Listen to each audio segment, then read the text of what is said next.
स्थापकाय च धर्मस्य सर्वधर्मस्वरूपिणे अवतारवरिष्ठाय रामकृष्णाय ते नमः.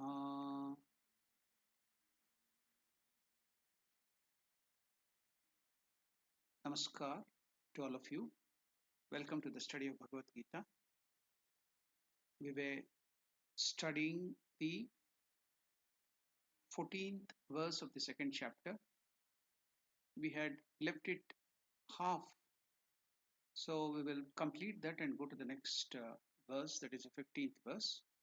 So today we will again repeat the 14th verse and then also try to study the 15th verse. But before that, before entering to the proper Bhagavad Gita, we will chant the one of the verses on meditation of Bhagavad Gita. Om Vasudevasutam Devam Kamsachanooramardhanam Devaki Paramanandam Krishnam Vande Jagadgurum. Now we shall chant the 14th verse of the second chapter. If you have the books, you can follow that, or else it is on the screen too. Om Shri Bhagavan Vacha. Om Shri Bhagavan Vacha. The Blessed Lord said to Arjuna, Matra Sparshastu Kaunteya, Matra Sparshastu Kaunteya, Shitoshna Sukha Dukkadaha, Shitoshna Sukha Dukkadaha, Agamapayino Anityaha, Agamapayino Anityaha, Tam Titikshasva Bharata, Tam Titikshasva Bharata. The simple meaning of this verse is Matra Sparsha. Sparsha means touch. Matra Sparsha. Matra means sensory objects. When we touch the sensory objects with our senses, then our sensory system comes in touch with the sensory object. So the word matra is associated with the word measurement. So that's why all material or physical sciences are subject to measurement. So now here we can see that, O Arjuna, sense organs and sense objects which causes cold, heat, pleasure and pain are subject to arrival and departure. They are impermanent. Arjuna, endure them.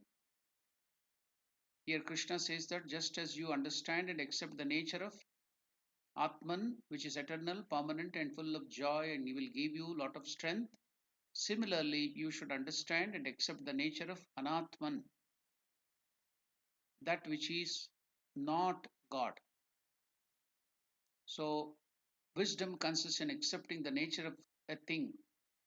And why do you accept the nature of a thing? Because there is no choice, because the nature of that thing can never be changed.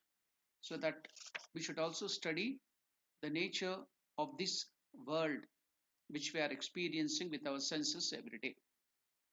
So we had gone in detail about this verse in the last class.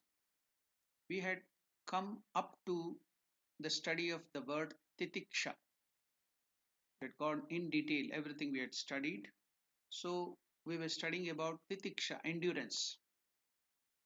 Lot of difficulties and happiness, everything comes to us because we join with this senses, and then senses take out to this world, to the sense objects, and if it is favorable you will be happy, if it is good you will be happy, if it gives you joy it will be happy, but if it is not favorable, it is what you call problematic, then you will feel pain. So heat and cold, all the dualities you'll be facing. So You have to learn to endure all those things. Endurance, patience is about all we saw in the last chapter. We will make some more study of this chapter, but before that, we shall see what Swami Vivekananda has to tell about this. Swami Vivekananda was solving all this problem through different ways, through the process of Vedanta, then through the process of different perception of yoga.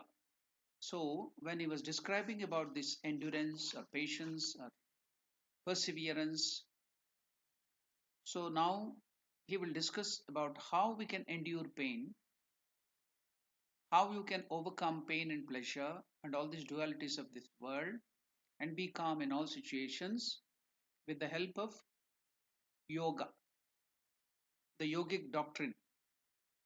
Patanjali Maharshi's Raja Yoga, we all know that. So, how that Raja Yoga solves these problems of how you can overcome this pleasure and pain, success and failure, all these will cause you good feeling and bad feeling. So, how you can withstand, how can you overcome? So, we had studied that through different perspectives and angles. Now, Swami Vivekananda will make us understand the problems of this world, the Anatman, this nature, internal and external, people, and vastu, substances. So, what is the yogic doctrine to solve all this problem? So, Swami Vivekananda names it as the yogic doctrine to solve all problems. The yogic, the yoga doctrine, which we are now going to study, is from a different standpoint. It teaches that there is a soul, and inside the soul is all power. It is already there within you, and if we can master this body, all the power will be unfolded. If you master this body, all the power of the soul, which has infinite energy, will be unfolded. All knowledge is in the soul, all power is in the soul, all joy is in the soul. Why are then people struggling to lessen the misery? Now, Swami Vivekananda takes us to the root cause. All happiness is caused by our not having mastery over our body. We are all putting the cart before the horse. Take the system of work, for instance. We are trying to do good by comforting the poor. Lot of problem in the society. So we are trying to do good by comforting the poor. We do not get to the cause which created the misery. It is like taking a bucket to empty out the ocean, and more water will come. It comes all the time. You want to empty the ocean. This problem, all the problem of the human beings of this world is just like the ocean. You want to empty the ocean, empty the problems by taking a bucket. So the more you empty the water of the ocean by your bucket, the more water will come. So your problem will never be solved. So that's why yoga tells us, and Swami Vivekananda is telling through that you have to go to the root of the problem.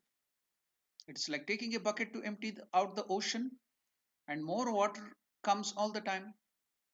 The yogi sees that this is all nonsense. He says that the way out of misery is to know the cause of misery first.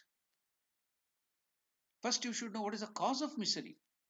We try to do good, we can, what for? Suppose there is an incurable disease.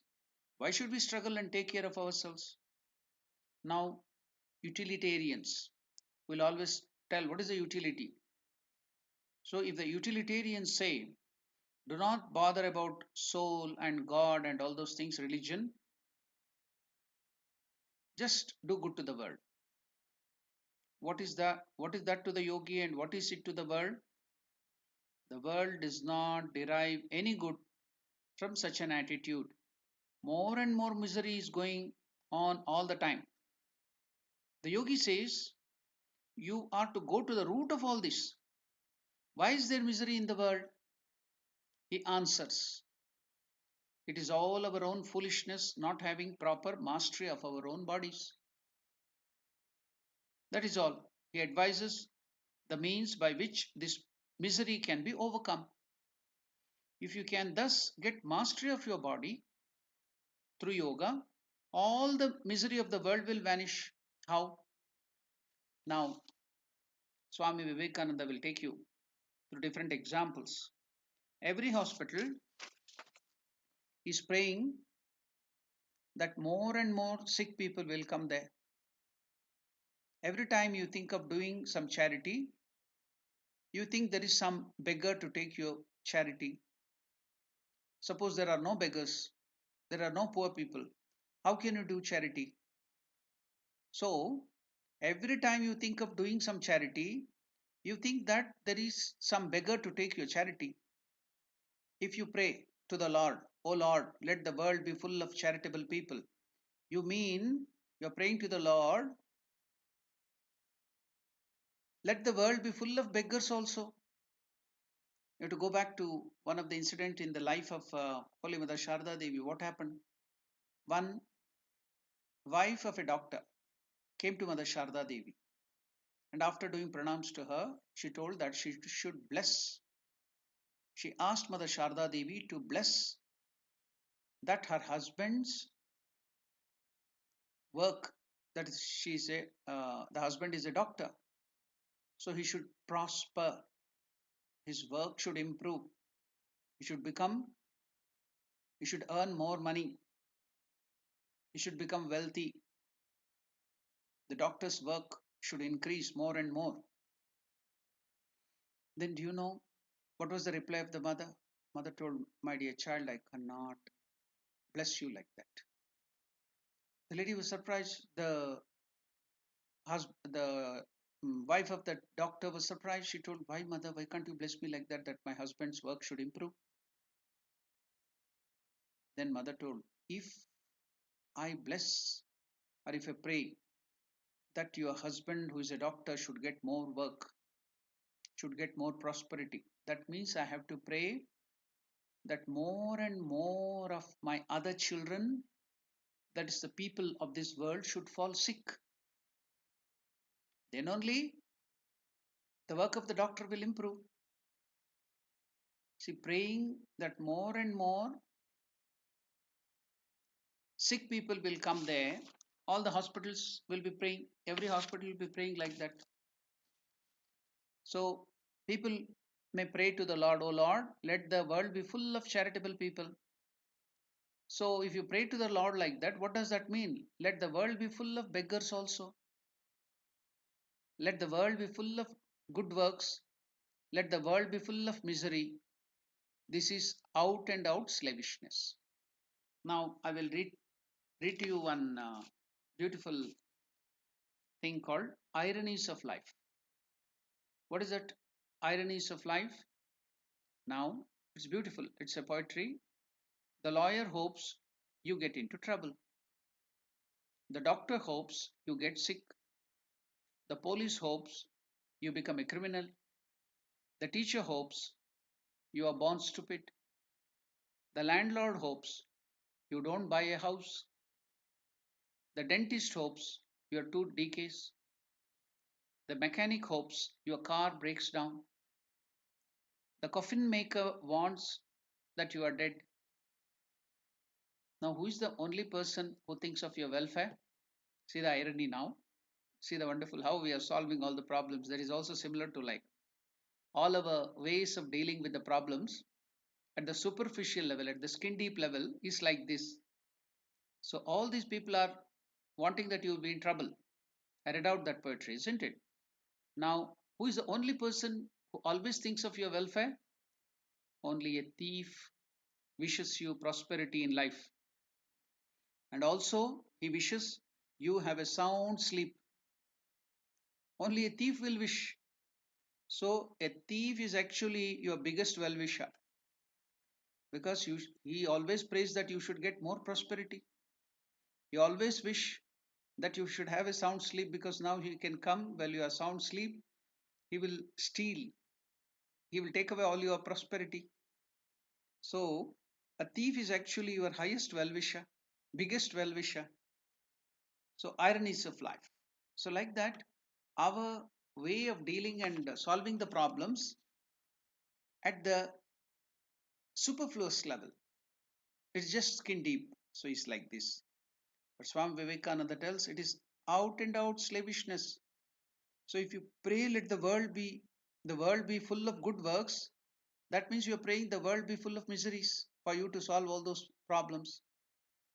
So the yogi says religion is practical if you know first why misery exists. Why misery exists? All the miseries in the world is in the senses. See, the yogi has dealt it scientifically, analytically, he has gone deep into the problem and understood why there is misery, why there is problem. So all the misery in the world is in your senses.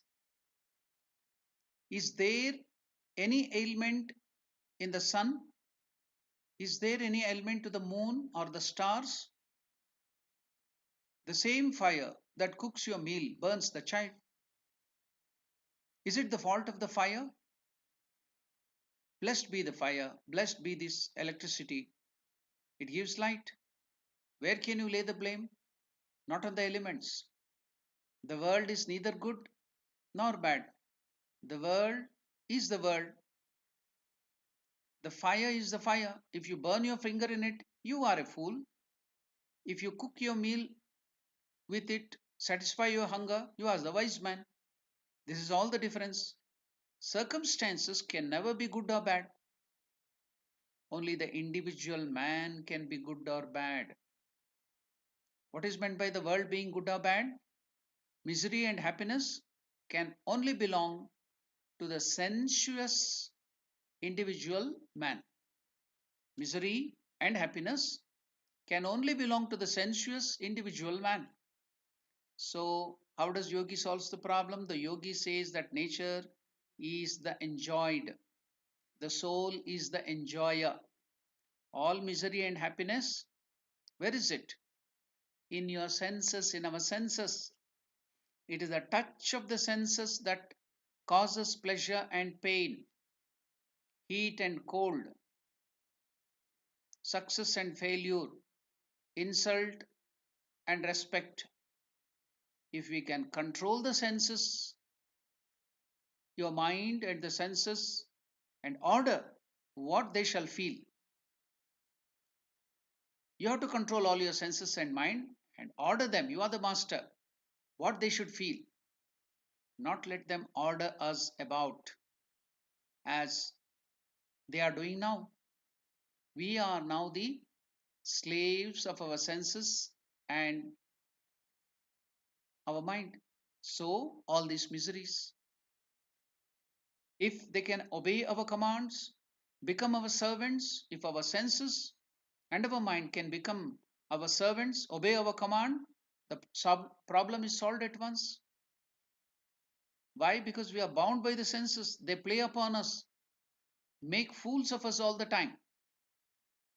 Okay, Vivekananda will make it clearer and clearer by giving another example. Here is a bad odor, bad smell.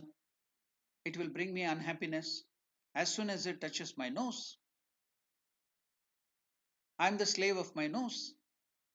If I am not its slave, I do not care. A man curses me, insults me, scolds me.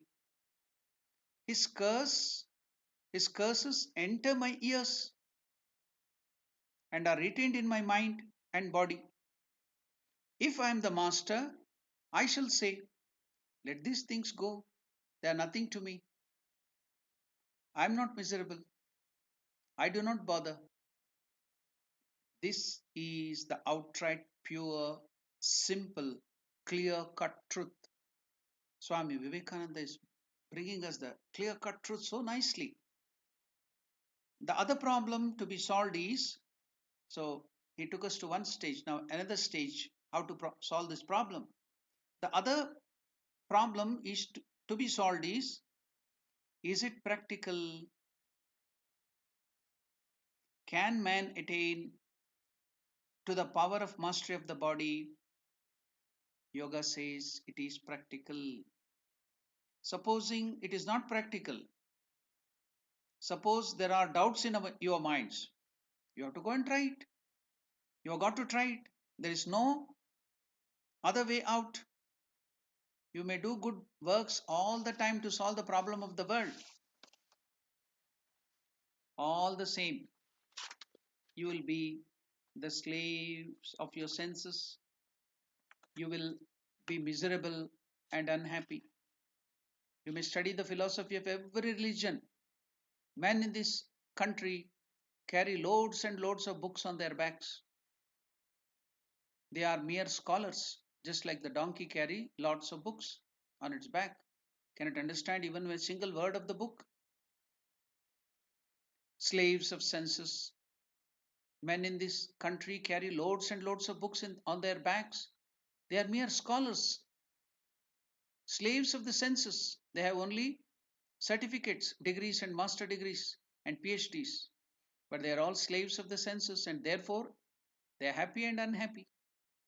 They read 2000 books, and that is all. That's all right. It's good. But as soon as a little misery comes, they are broken. They are worried. They are anxious. They go into depression. You call yourself men? You stand up and build hospitals? What is the difference between men and animals? Food, sleep, procreation of species, and fear exist in common with the animals too.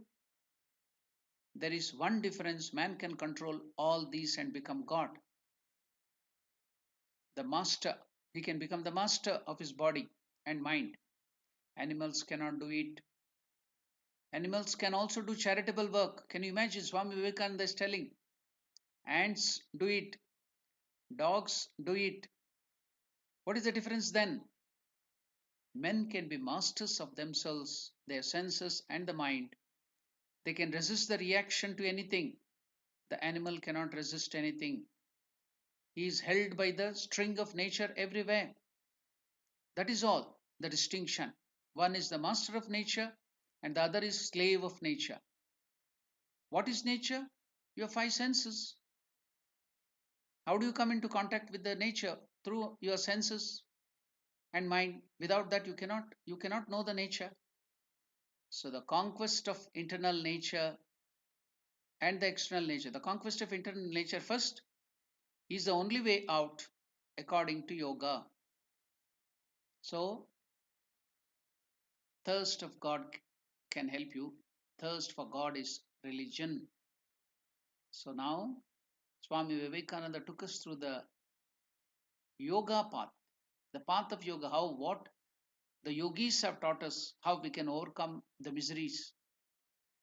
So they have analyzed everybody, teach them how to control their minds, control their senses. Then there will be no misery. We get into misery, Lord Krishna is telling through the shloka, because of our senses. We come into contact with this nature through our senses and mind. So if you control the senses and the mind, then there is no problem.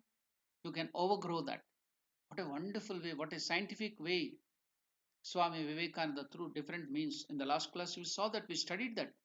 And now he showed us the yogi's way of overcoming miseries by controlling your senses, becoming the masters of your body, becoming the masters of your senses and the mind. You can solve all the problems. You have to try it. There's no other way. You're putting in so much of effort to solve all the problems of the world at the superficial level. You want to take out poverty. You want to take out miseries. You want to build hospitals. You want to do so many charitable work. It is just like emptying the ocean with a bucket. The more you remove all the problems, the more water comes. So go to the root, solve this problem, then there will be no misery at all. Each one, make them perfect. Every human being, he can master his senses, he can master his mind, then miseries are gone. That is what Krishna is telling Arjuna. Matra sparshastu kaunteya shitoshna sukha dukkadaha agama apayino anityaha tam titikshasva bharata. By controlling it, by controlling your senses, enduring it, titiksha, you can overcome all the problems. Bear, forbear, control your senses, be the masters of your senses. What a wonderful way of putting it. Now we shall see another saint taking us through the same problem. Revered Swami Ranganathanandaji Maharaj explains to us the same thing, the same verse in a different way. What cannot be cured must be endured. We say in English, you fall ill, you go to the doctor, doctor will treat you. There is a science about it. But so far as you are concerned, cooperate with the doctor by the tremendous determination to bear with it so long as it is there. Tam titikshasva. Bear with them. So it develops strength of mind the more you bear difficulties. So you become more stronger and stronger. So we have to teach our children how to bear difficulties, failures. We always teach our children how to be successful, how to earn more money, how to be enjoying the life. But has anybody taught the children how to face difficulties, how to bear the pain, how to face failures? No. Then one small failure in life, they are broken, they are depressed. So we have to teach them. That's why that is titikshasva, tam titikshasva, bear with them. It develops strength of mind. Try to remove them as far as you can by treatment. What you cannot cure, bear with them. The capacity to bear with these things is a tremendous capacity. We can see that the capacity to bear pain and the experiences is relative to human beings. Somebody has more of that strength, endurance, somebody has less of it.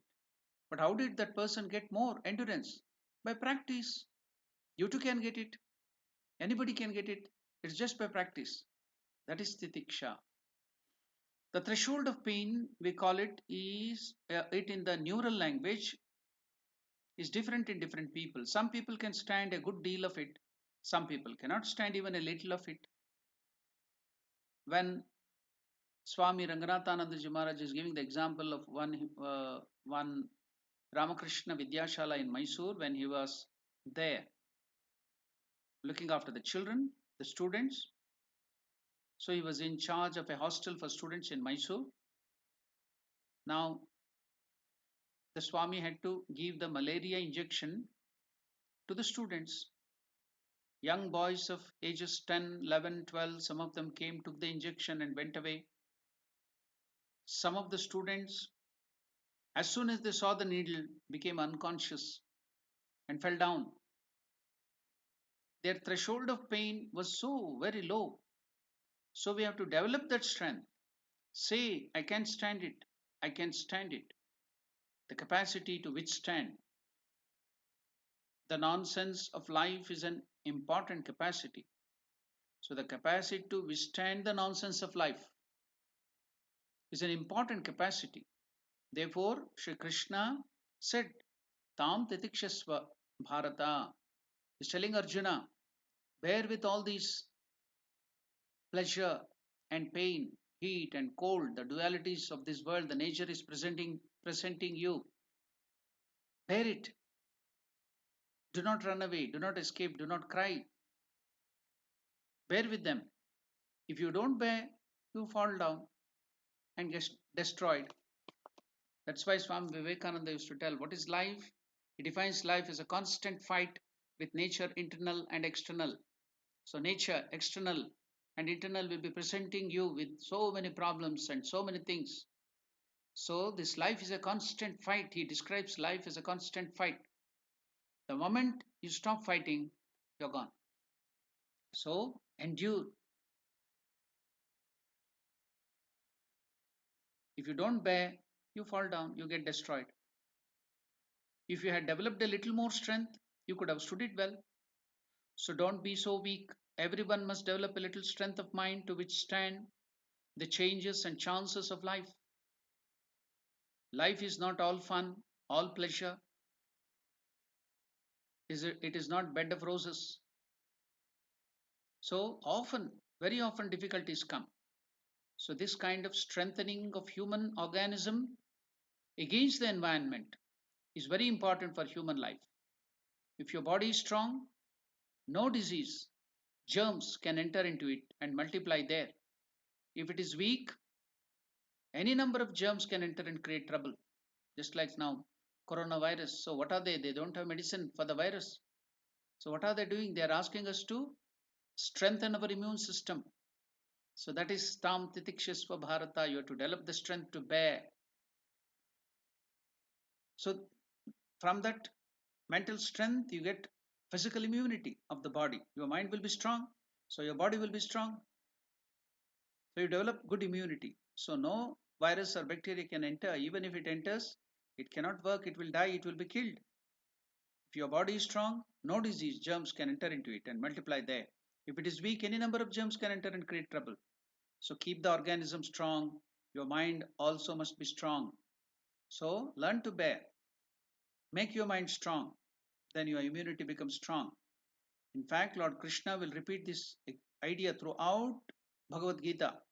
Strength of mind and control of the sensory system are very important for any decent human being. Virtue and morality cannot thrive without this kind of self discipline. Virtue and morality cannot thrive without this kind of self discipline. In normal life, difficulties come. If you can bear a little, probably things would be better a little later. When you swim in the ocean, you know, swimming in the ocean is not just like swimming in the river or a pond or a river or a swimming pool. So when you swim in the ocean, when now we are swimming in the ocean of all these problems, ups and downs and everything, so many waves are coming.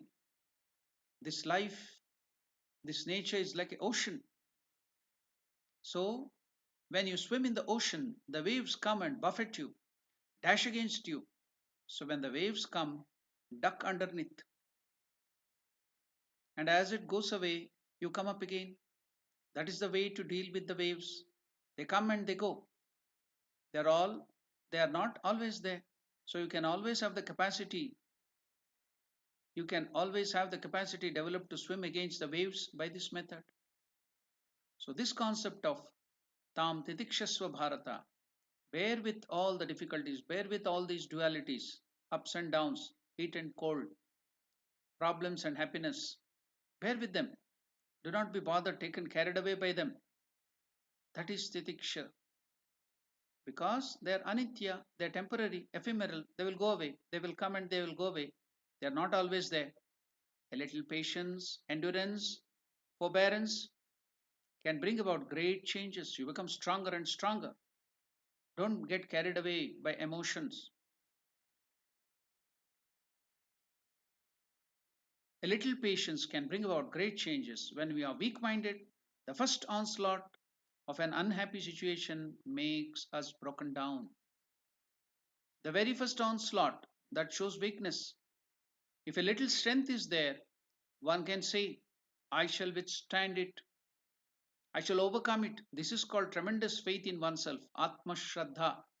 You should have faith in yourself. Then you can get this strength to bear anything. Atma Shraddha, self confidence. I shall overcome. You know that Martin Luther King writing that song, we shall overcome, we shall overcome. There he tells someday. Now here Krishna is telling now, now and here, we shall overcome it, not some days, now. The spirit must be there in all people. So Krishna is telling tam titikshasva, bear, forbear. Titiksha is a great word in Sanskrit. It is defined by Shankaracharya in the Viveka Chudamani in verse 24. It's one of the virtues to be developed by the student of Vedanta. Sahanam sarvadukkanam apratikar purvakam chinta vilaparahitam satitiksha nigatyate. What is the meaning? The bearing of all suffering, miseries, without anxiety and without weeping and without the intention to react is called titiksha.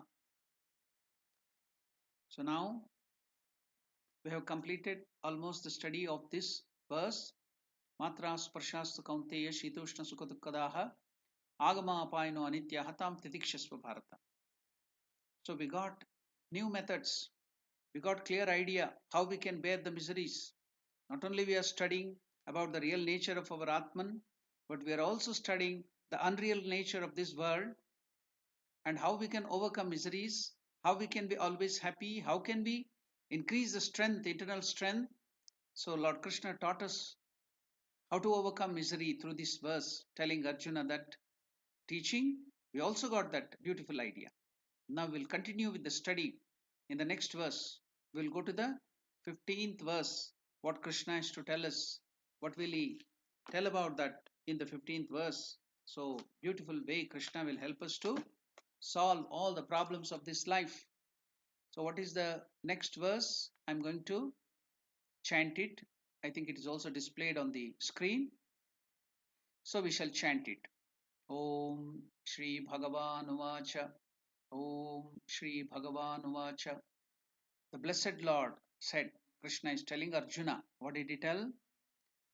Yam hina vyatayante te, yam hina vyatayante te, purusham purusharshabha, purusham purusharshabha, samadhukka sukham dhiram, samadhukka sukham dhiram, somrutattvaya kalpate. Somrutatvaya kalpate. So this is the 15th verse of the second chapter. Purusharshabha, Arjuna, the best among the Purushas, among men. Arjuna, so he's addressing Arjuna as Purusharshabha, the best among men. When you want to teach something, so it's a way of the, the psychology, the study of psychology. So you have to praise them, you have to tell them their good qualities, their greatness. You are a great man. Then you get that strength. When Lord Krishna is telling that, like that, when we are teaching somebody, we are telling, advising somebody, we are counseling somebody, we have to give them strength by praising them, telling something good about them. So Arjuna, who has gone down, who is shivering with fear, can't face the battle. Now Lord Krishna is addressing as Purusharshava. Purusha means among men, brave among men, the best among men. O Arjuna, Saha Purusham Yam, that person whom ete, these sense organs and objects, na vyatayanti, do not disturb, samadukkas sukham, who is equanimous in pain and pleasure, dhiram, the courageous, but here the meaning is taken as the wise, the intelligent man of wisdom, he alone, kalpate, amrutatvaya, becomes fit for immortality. To Arjuna, that person whom these sense organs and sense objects do not disturb, who is equanimous in pain and pleasure. He keeps his mind calm, he doesn't get excited, he doesn't get carried away by emotions. When there is reaction, when there is contact between the senses and the sense objects, your mind goes out through the senses to the world and then get so many favorable and unfavorable situation and it reacts, it becomes emotional. So even then you are calm, you are equanimous, you bear with it, you forbear, you have endurance, you have forbearance, you have patience. Then, if your mind is equanimous in pain and pleasure, such a wise man, he alone gets the fitness, becomes fit for immortality. Amritatvaya. Mrita means death. Amrita means no death. Immortality. Immortal. So here immortal means you get eternal freedom. You get eternal freedom. You become perfect. So liberation and immortality means we think it's something religious term. But in reality, what is that? Every one of us want freedom. We want not ordinary freedom. Eternal freedom, always. So you get that eternal freedom. That is what Krishna is telling. By controlling the senses, by keeping your mind equanimous, not reacting to the external circumstances. When there is something very good, you become excited and happy, and then you crave for more happiness. When you get some unfavorable situations, you cry and get depressed. No, both the situation, be equanimous, withstand everything. They are temporary. Then you get fitness for liberation. What is liberation? Eternal freedom. Freedom, real freedom. Now we should remember the great statement of one of the disciples, direct disciples of Sri Ramakrishna. His name was Swami Ramakrishna. He was a disciple of Sri Ramakrishna. His earlier name, pre-monastic name, was Shashibhushan Chakravarti. Because of his devotion, because of his loving service to Ramakrishna, Swami Vivekananda named him as Swami Vivekananda himself wanted that name. That is Swami Ramakrishna. Swami Vivekananda himself wanted that name. But seeing so much of loving devotion and so much of service done by Shashibhushan Chakravarti to Sri Ramakrishna, he gave this name Swami Ramakrishna to him. So once some youths came to him, and while talking, they told Swamiji, we don't want the do's and don'ts of your religion. Then Ramakrishna asked them, my dear boy, what do you want then? Told Swamiji, we want freedom.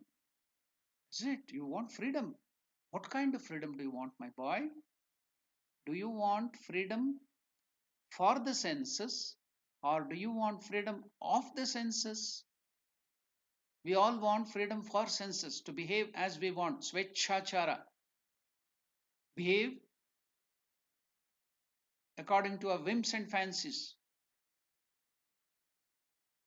So no responsibility, irresponsibility. So that is freedom according to us. That is freedom for the senses.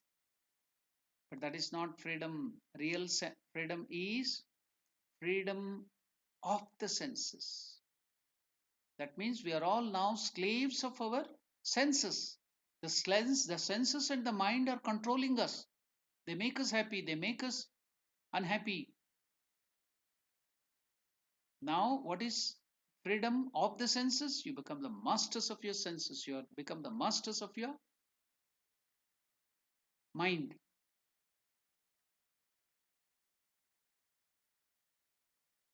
When Alexander the Great was in India, his master had asked him to bring 5 things. One of them was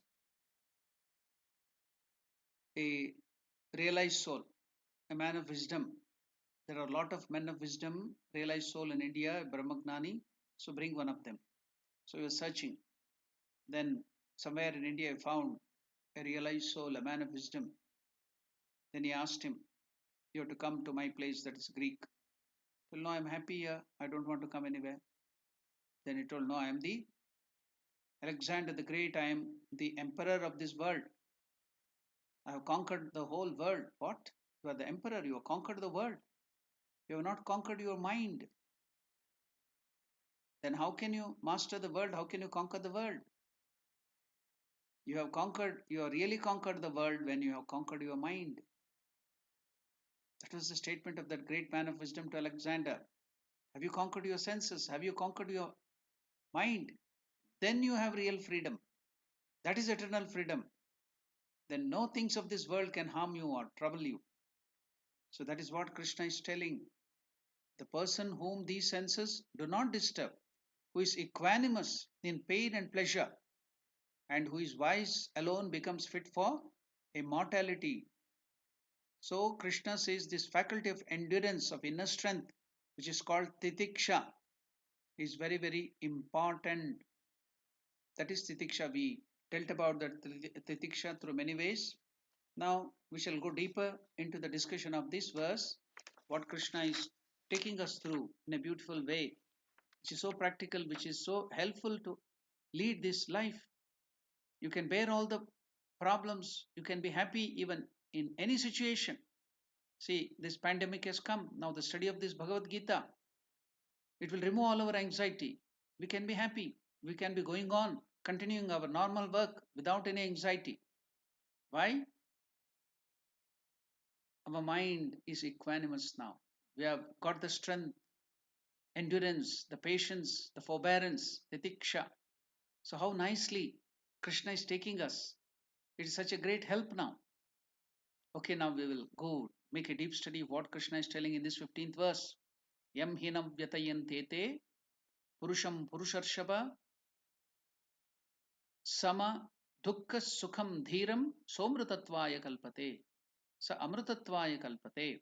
Arjuna, noblest among men, that person who is not affected by happiness and distress and remains steady in both becomes eligible for liberation, eligible for freedom, eternal freedom, immortality. He will go beyond death. He can conquer death.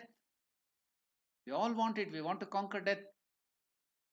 So you become eligible by this titiksha, by endurance, by controlling your senses and becoming masters of your mind and senses. By this titiksha, this quality of endurance and forbearance, you will get fitness for what? To become immortal, to conquer death. If you remain steady in both distress and happiness and keep your mind equanimous, you become eligible for liberation, for immortality, conquering death. So that's what Krishna is telling. You can become immortal, you can conquer death itself. So in the previous verse, Shri Krishna explained that both the sensations of happiness and distress are fleeting. They're temporary, just like the clouds come and go. It may stay there for 1 week or 15 days or even a month, but they are temporary. Clouds of different hues will come. Will it affect the sky? No. The sky is always eternal. The clouds come and go. So, like that, the problems and other things, miseries and happiness come and go. So, do not worry about that. They are fleeting. Now Lord Krishna encourages Arjuna to rise above these dualities through discrimination, through Viveka, by understanding it properly. In order to develop this discrimination, we first need to understand the answers to two important questions. What are they? What are the two important questions that we have to understand? So, the two important questions are, why do we aspire for happiness? That is the first question. Then the second question is, why doesn't material happiness satisfy us? Could you grasp the two questions? In order to develop this energy of discrimination, we first need to understand the answers to two important questions. What are the two questions? Why do we aspire for happiness? The second question is, why doesn't material happiness satisfy us permanently? It is temporary, it is fleeting. The answer to the first question is very simple. God is an ocean of infinite bliss, and we souls are its tiny parts. This basically means that we are tiny fragments of that infinite ocean of bliss. Swami Vivekananda would address people by saying, "Hey, children of immortal bliss, just as a child is drawn to his or her mother, each part is naturally drawn towards its whole. Similarly, being infinitesimal parts of the ocean of bliss, the souls too are drawn to this bliss. Hence, everything we do in this world is for the sake of happiness. Everything, the animal, the microbes, the human beings, the good man, the bad man, the thief, everybody is aspiring for happiness. Everyone wants happiness, isn't it? And that is bliss. And that is God. God is infinite joy. So, indirectly, all of us are aspiring for God, who is infinite bliss, isn't it? Similarly, being infinitesimal parts of the ocean of bliss, we souls too are drawn to that bliss. Hence, everything we do in the world is for the sake of happiness. We all may have different views regarding where happiness lies or what form it might take, but all living beings seek nothing apart from it. This answers the first question: why do we aspire for happiness? Because we are part of that infinite happiness that is called God. So we are infinitesimal part. So we want to attain that infinite joy. So we are all aspiring for happiness. Now let us understand the answer to the second question. The soul, being a tiny part of God, is divine in nature like God Himself. Hence, the happiness that the soul seeks is always divine. Such happiness must possess the following three characteristics: it must be infinite in extent, it must be permanent, it must be ever fresh. Such is the happiness of God, which is described as Satchit Ananda, or eternal, sentient ocean of bliss. However, the happiness we experience from the contact of the senses with their objects is the reverse. It's very small, tiny, it's very puny, it is temporary, finite, and insentient. Thus, the material happiness that we perceive through the body can never satisfy the divine soul. With this discrimination, we must practice to tolerate the perception of the material happiness. Similarly, we must tolerate the sensation of material distress also. The second aspect is discussed in detail in many verses in Bhagavad Gita. So, if we can withstand that, only then we will rise above. If we keep our mind equanimous, not get excited, not get emotional, carried away by the emotion, we will rise above these dualities and material energy will no longer bind us. To make this easy to understand, I will give you one small saying in India. Okay, in India in Mahabharata, we get a character, a great demon. His name was Bakasura. He was killed by Bhima. So he used to eat lot. One of our saints used to tell, if you have too much, very big digestive capacity, that saint used to tell, he has gastronomical power of astronomical proportions. What is gastronomical powers? Digestive powers of astronomical proportions. That person had gastronomical powers of astronomical proportions. So this Bakasura used to eat so much, so used to kill so many people. Then the village, Ekachakri Nagara, the villagers had some pact with that Asura. Don't eat all the human beings, kill all the animals and eat us. Every day we will send one human being with cartload of rice and so many other eatables, then two bullocks. So you can eat those two bullocks and one that human being, and then what do you call so much of rice, one full cartload of rice, and so many other ingredients we are going to send every day by turns. So you eat that and be happy. Don't kill all the people. Leave us in peace. So that pact was going on. So it was the turn of the person, that widow lady was there. She had a young son, and that was the turn of that son to carry that. So the mother was crying, I have only one child, I am a widow. Now what will happen to me? If he goes away, he will be eaten by the Bakasura. Then this Bhima, great Bhima, the strong man, Kunti told, I will send my son. I have 5 sons. Do not worry. The mother didn't agree. She told, how can I put your son into peril? No, no, no. My son is so strong. He can do that. He had more capacity of eating than this Bakasura. So he went there and ate off all the things. And he was sitting there belching. Then he came and got angry and started hitting him. So the food got digested. When he got the hit on the back, Bhima, then Bhima killed him. So both of them had very big digestive capacity. So they tell in India, suppose this Bakasura, this demon who is having so much of digestive power, gastronomical power of astronomical proportions, infinitely can eat. So you give him, when he is very hungry, you give him just ounce of buttermilk to take for his hunger. What will happen? Will it appease his hunger? The hunger will increase 100 or 1,000 fold. Like that, we All of us, human being, living beings, have that Atman, God within us, who is infinite existence, who is infinite knowledge, who is infinite consciousness, who is infinite joy.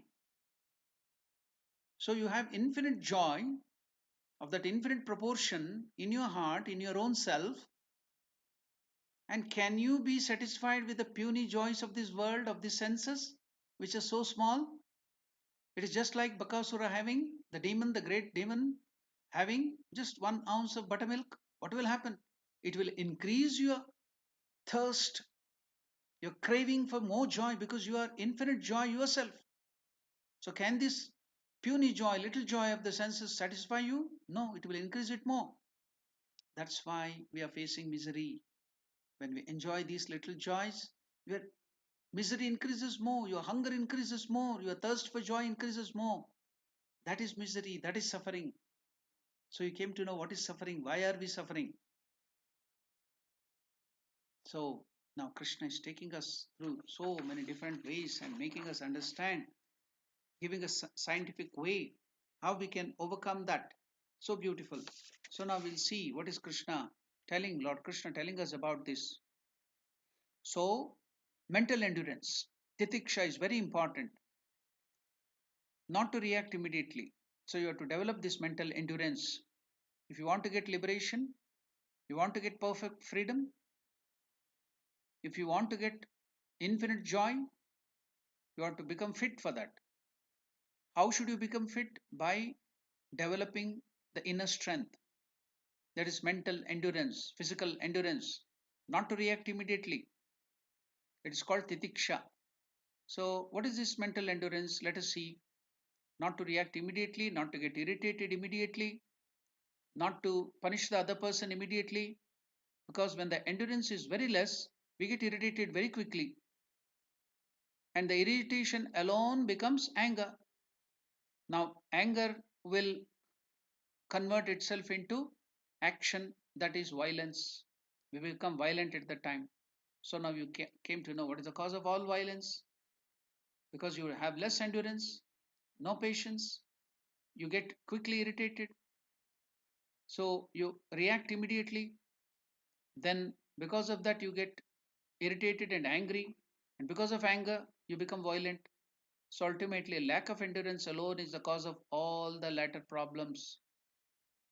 So you can see in your own home, you can see when somebody, the parents call the children, they don't respond. They might be doing something, they might come a little late, but you want that they should come quickly, they should react to your call very quickly. I become very angry. The father becomes very angry, abuses them, he may hit them also. So there will be so much of sorrow in the house. So here we have to develop that endurance, we have to develop titiksha, control your anger, control. To develop, you should not become irritated. That is what Krishna is telling. So that is the cause of your irritation, is the cause of all violence in your house. Not only you get disturbed, you are disturbing the whole family. All the people in the family, the neighbors, everybody will be disturbed. It is only because you are not developed endurance. That is the greatest problem. So let us take another regular everyday problem in our life. Now, in this century, our patience is fast eroding. You can see that in the traffic jam. Everybody will have faced this traffic jam everywhere, all over the world. So you are not able to bear. The restlessness is shown all over. So you will see so much of traffic accidents, and that will spill over into the office, into the house. What we are faced in the office or in the traffic jam, that anger will come to the house, into the office, and everywhere. You become restless. He goes to the center of the traffic signal. Here in South Africa, it is called robot or robo. So in other places, it is traffic signal.